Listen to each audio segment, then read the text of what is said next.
Somebody threw a bag, like, on the edge of the bridge, and my curiosity got the best of me, so I got up there and knocked it down, and it was heavy. It hit the ground. It's like a body bag. Yeah, I'm almost 60 years old, and I've never had anything like this. Right. I never thought, this is crazy. The dark waters of the Ohio River hold many secrets, but none as heartbreaking as what happened in December 2020. A mother's body discovered abandoned on Pete Rose Way in downtown Cincinnati. Her 3-year-old son, thrown alive into the frigid river current, his empty stroller left behind on the riverbank. A haunting reminder of a life cut tragically short. What drives a man to murder a woman and toss her innocent child into icy waters? What twisted logic transforms grief over a miscarriage into a calculated act of revenge? These questions haunt the case of Nyteisha Lattimore and her son Nylo, whose lives were extinguished by someone they trusted. This isn't just another crime story. It's a warning about how quickly relationships can transform from love to deadly obsession, and how the smallest warning signs, when ignored, can lead to unimaginable tragedy. Nyteisha Lou Lattimore was 29 years old when her life ended in violence. A Cincinnati native born on November 8, 1991, she devoted herself to raising her 3-year-old son, Nylo.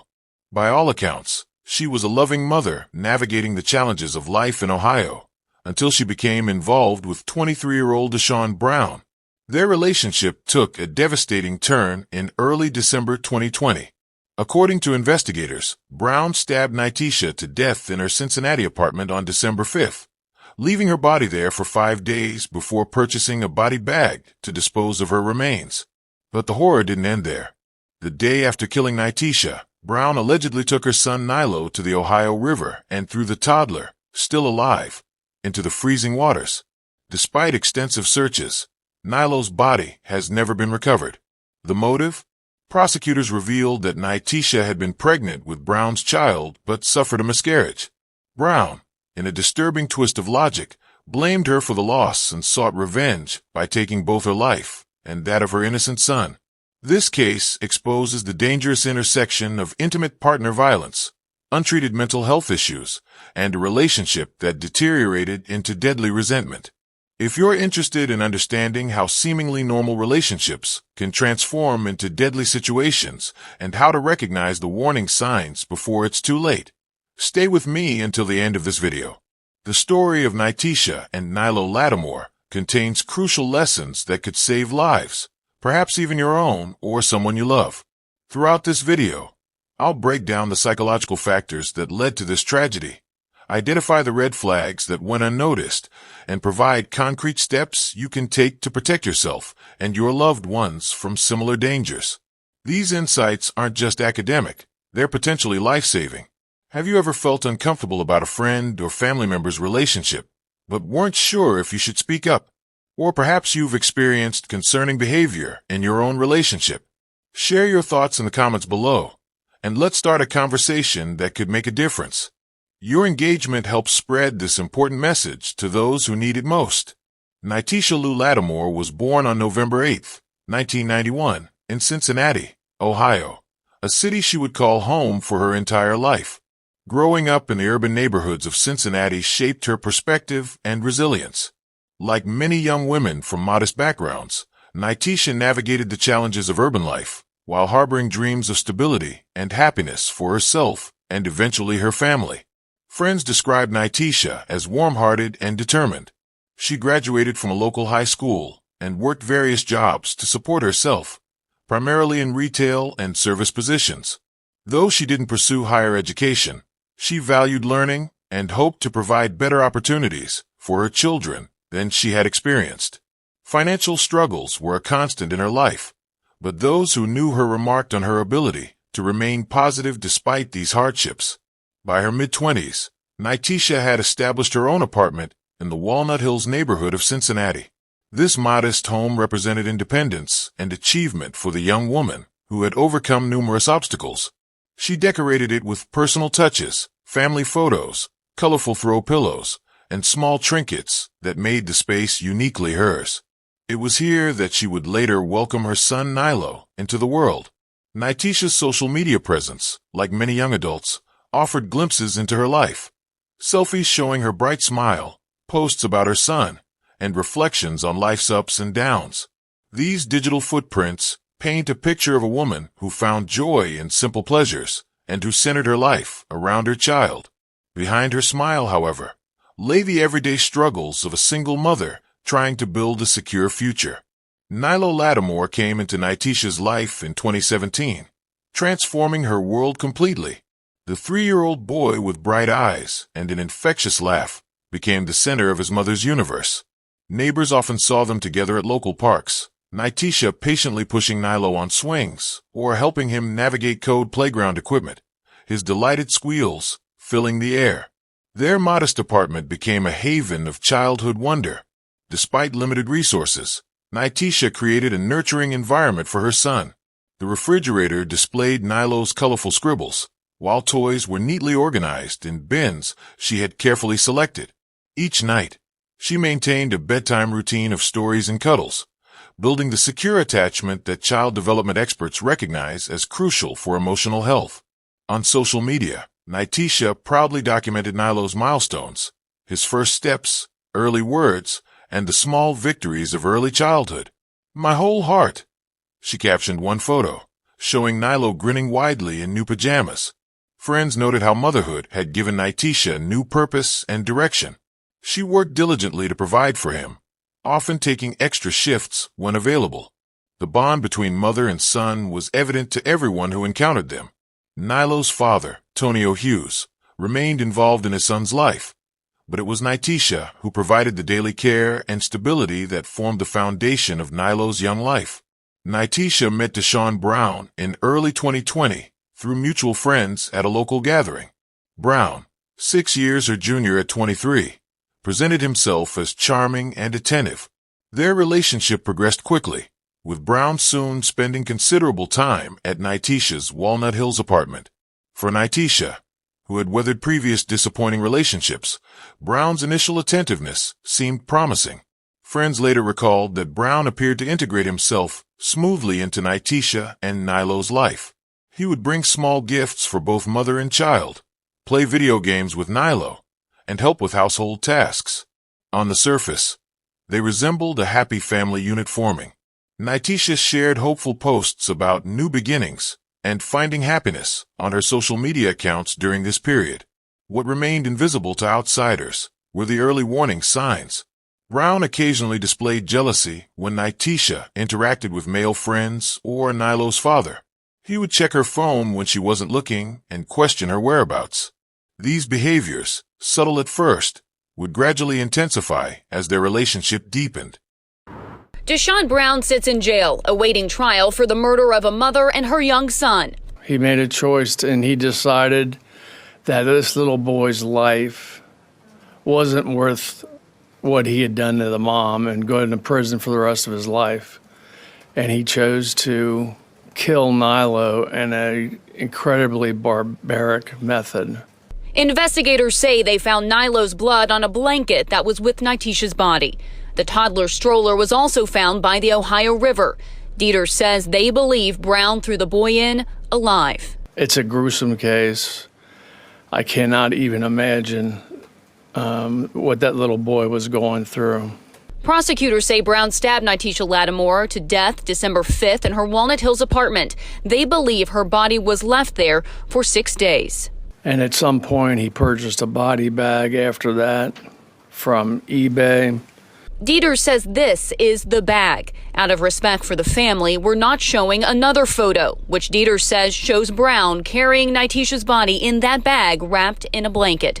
Investigators say he took an Uber to the Purple People Bridge to dispose of the body, telling the driver the bundle was full of clothes. He knew he was going to kill her for 2 months. I mean, this was a very premeditated murder. Her body was found December 12th. Despite exhaustive search efforts, Nylo has not been recovered. And they're still looking for Nylo, but it's pretty clear that he died a miserable death. Now, investigators cannot say just what evidence link Brown to Nylo's murder. They do say, though, those details will come out in court. Reporting live at Yeatman's Cove, Molly Lair, WLWT News 5. Molly, I think the question so many people are asking, why do investigators think this happened? Is there any motive? Well, Dieters did say there were some relationship issues between Brown and Nyteisha Lattimore, but he essentially said that Nylo was collateral damage. He was a link to Lattimore that Brown did not want to risk. Mike. All right, Molly Lair live for us. Thanks so much, Molly. Sean Brown is a monster. It's been nearly 3 months since Roderick Lattimore saw his daughter, Nyteisha Lattimore, and her 3-year-old son, Nylo, alive. Friends, family. The Lattimore family is a large family, and the Hunter family. We all loved her. Nylo, we loved Nylo. Today, Hamilton County Prosecutor Joe Dieters announced her boyfriend, 21-year-old Deshaun Brown, has been indicted for both their murders in December. Dieters shared details of a body bag he says Brown bought on eBay for Nyteisha and little Nylo thrown into the river while still alive. He chose to kill Nylo in an incredibly barbaric method. And I still have nightmares about this. Dieters says Brown faces the death penalty. He says he planned to kill months in advance, left Nyteisha's body in her apartment 5 days, and took an Uber to the river, claiming the body bag was clothes. Deshaun Brown, you deserve the death penalty for what you did to my grandson and my daughter. You deserve the death penalty. No mercy, none. For this father, every detail is more devastating. My daughter should be living right now. My grandson should be alive right now. Now he prays and fights for justice. Her and Nylo, they're in heaven, you know. And this scumbag deserves to be in hell. He needs to burn in hell. Now, Lattimore says he didn't talk to Nyteisha every day, and he wished he'd known that there was something going on so he could go and try to rescue them. He says that now they all have to plan for another funeral, and it's a very difficult time for the family, so he is just asking for prayers. Reporting live, Dan Griffin, WLWT News 5. We can't even imagine what they're going through, Dan. We know volunteers have been spending countless hours searching for little Nylo. Since he's not been found, what happens with those efforts? So the Cincinnati police chief today commended all those people who have been searching for Nylo. That will continue until he's found. But clearly, today has just been devastating for so many people, Cherie. Yeah, no doubt about it. Dan Griffin, live for us tonight. Dan, thank you. He responded to concerned friends who texted her, impersonating Nyteisha to avoid suspicion.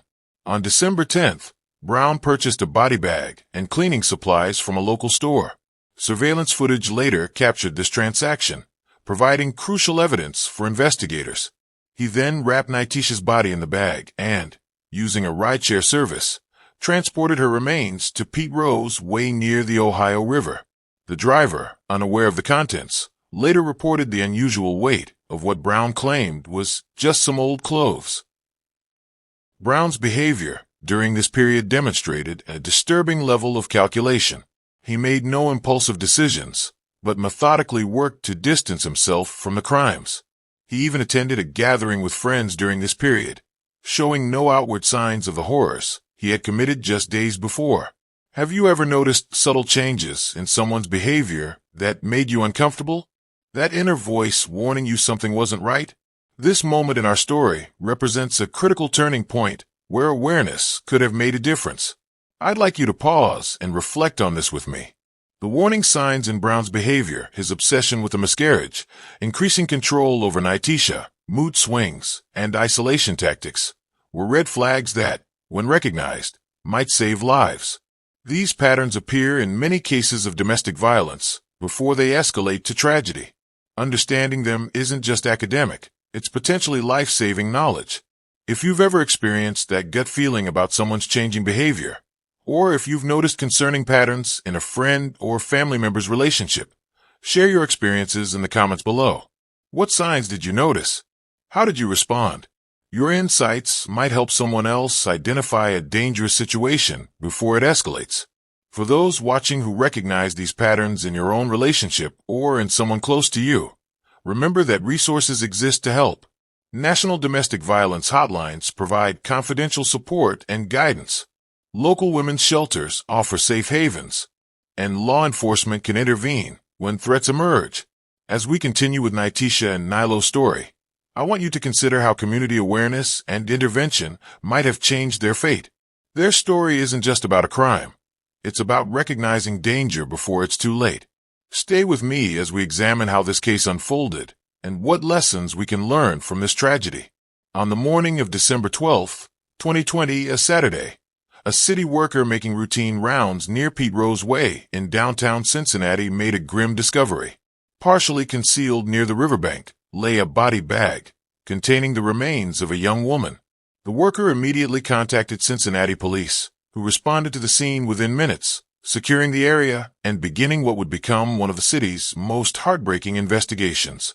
Detective Kimberly Kelly, assigned as lead investigator, noted that the body showed signs of multiple stab wounds and had been deceased for several days before being transported to this location. Through fingerprint analysis, authorities quickly identified the victim as 29-year-old Nyteisha Lattimore.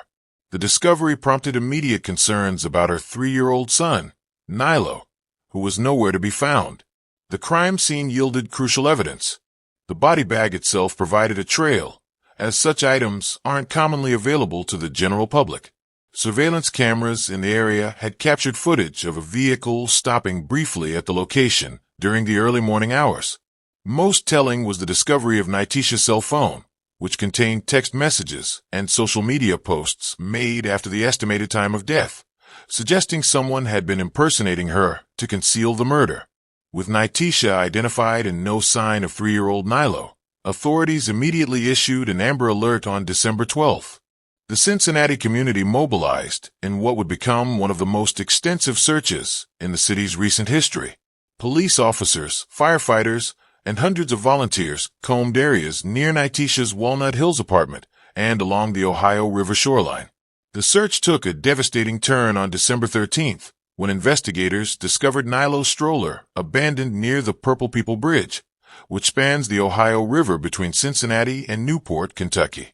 This grim finding shifted the focus of the search to the river itself.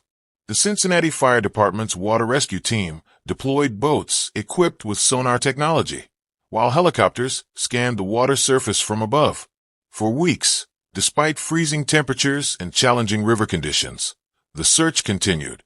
Tony O'Hughes, Nylo's father, joined volunteers daily, his determination to find his son touching the hearts of community members who had never met the family.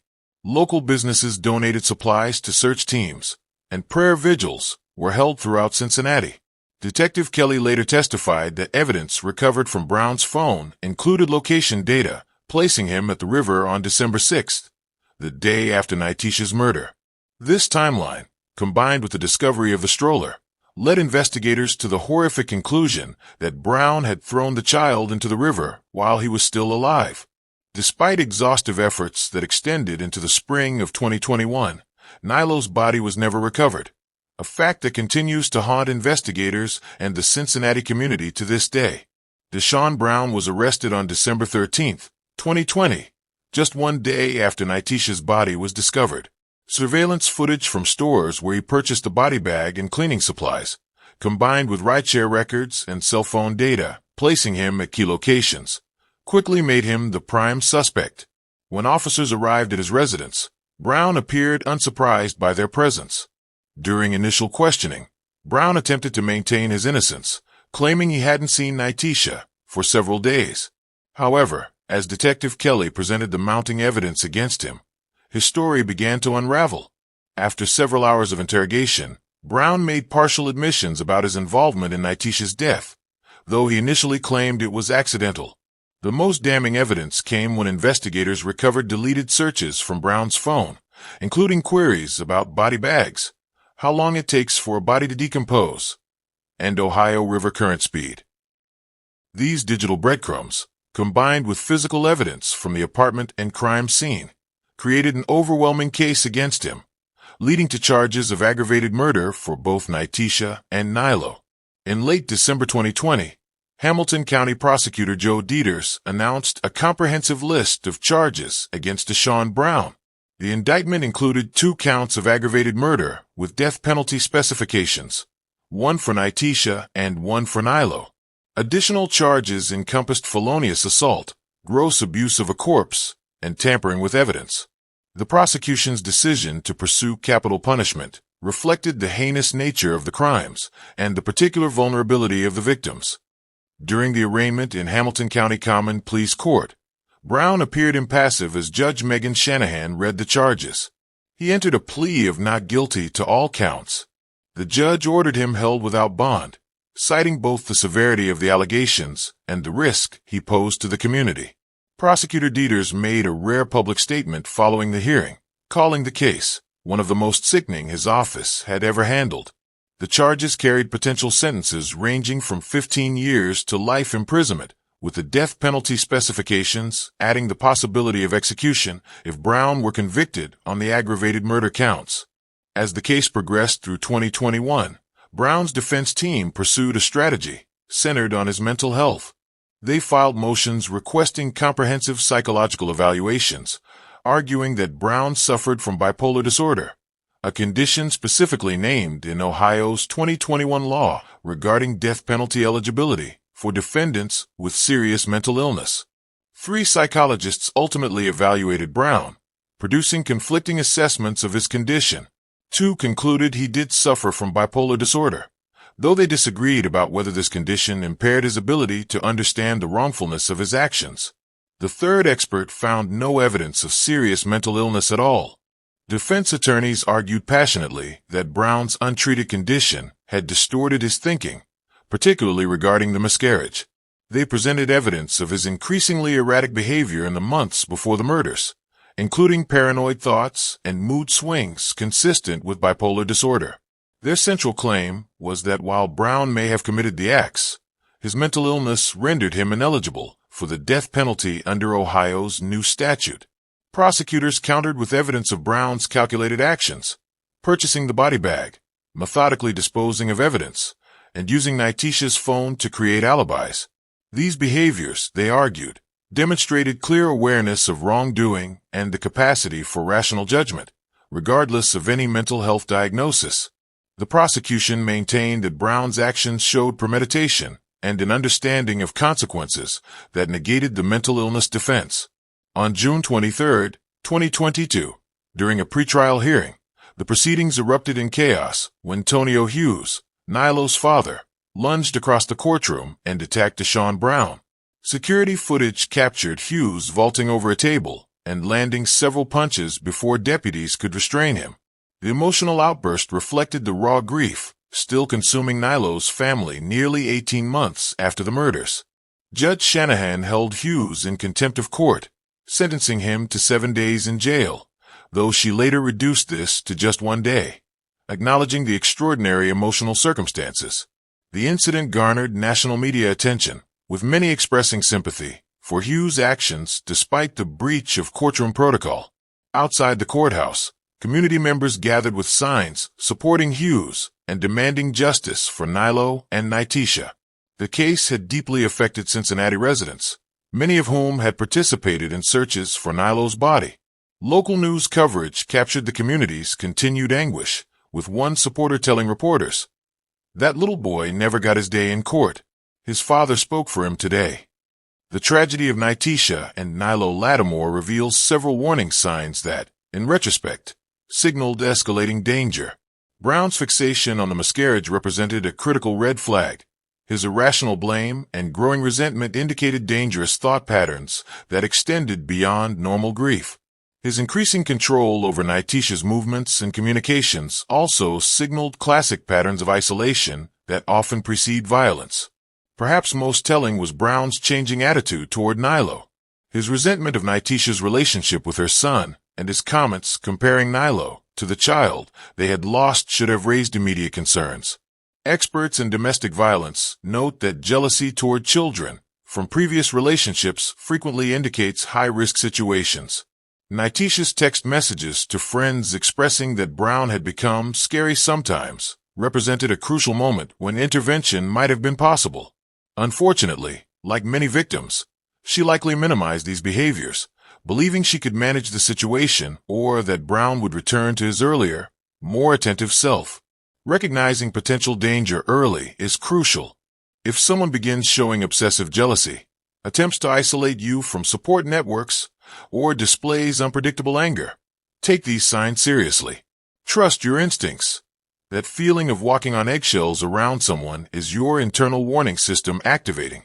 Document concerning behaviors through texts or emails to trusted friends. Establish a safety plan that includes emergency contacts, essential documents, and a secure place to go if needed. The National Domestic Violence Hotline, 1-800-799-7233, provides confidential support and resources 24 hours a day. For those concerned about a loved one's relationship, approach conversations with care rather than judgment. Phrases like, "I've noticed some changes and I'm concerned," can open dialogue without creating defensiveness. Offer specific support, driving to appointments, childcare during job interviews, or researching resources, rather than general statements. Remember that leaving an abusive relationship is often the most dangerous time for victims, making professional guidance essential. As of May 25, Judge Megan Shanahan ruled that Deshaun Brown will continue to face the death penalty, finding that while he may have bipolar disorder, it did not significantly impair his capacity to exercise rational judgment or his ability to appreciate the nature, consequences, or wrongfulness of his conduct. This crucial ruling rejected the defense's argument that Brown's mental illness should make him ineligible for capital punishment under Ohio law. The case continues to move through the legal system, with trial dates repeatedly delayed due to complex mental health evaluations and procedural matters. Brown remains in custody at the Hamilton County Justice Center without bail, facing 2 counts of aggravated murder with death penalty specifications, along with charges of felonious assault, gross abuse of a corpse, and tampering with evidence. For the Cincinnati community, particularly those who participated in the extensive searches for Nylo, the ongoing proceedings represent an open wound, a tragedy without closure, especially as Nylo's remains have never been recovered from the Ohio River despite extensive search efforts. Beyond the horrific details of their deaths, it's important to remember Nyteisha and Nylo Lattimore as the vibrant individuals they were. Nyteisha, at 29, was a young woman working to build a stable life for herself and her son. Friends remember her warm smile, her dedication as a mother, and her resilience in the face of life's challenges. She was more than a victim. She was a daughter, friend, and mother whose life held promise and possibility. 3-year-old Nylo was just beginning his journey, a bright-eyed toddler who loved playing at the park and cuddling with his mother at bedtime. His infectious laugh and curious nature touched everyone who knew him.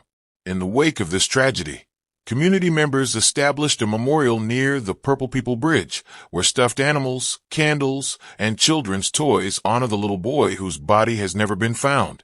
Their lives mattered, and their story deserves to be told not just as a cautionary tale, but as a reminder of the precious lives lost to domestic violence every day. This story sent shivers down your spine for a reason.